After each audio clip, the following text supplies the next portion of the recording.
Paano magpalit ng battery ng remote? So, nakuha lang kayo ng coins. Tapos ito, sikwatin nyo yan.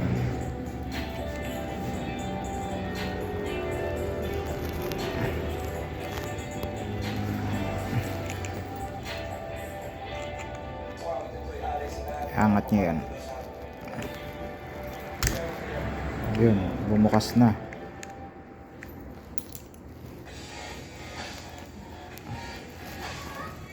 Tapos tutuklapin na yan.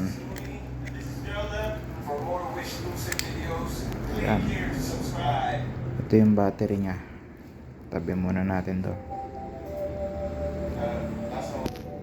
Bali ito yung battery. Ang tatak Eveready 2032.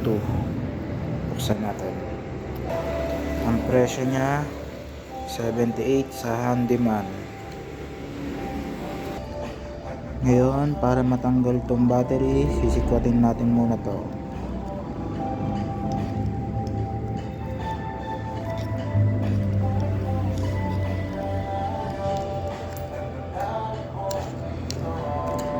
Yan, tanggal na. Ito yung lumang battery ko. Then, lalagyan natin tong bagong battery na Eveready yung tatak.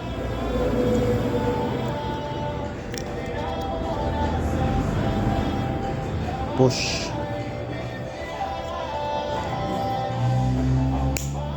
Yan, okay na. Kabit na natin yung case nya. Pagbitin, tulak.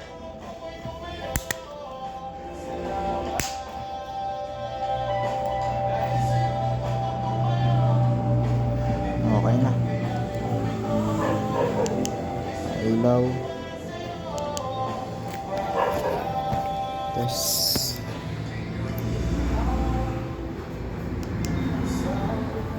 Okay, goods.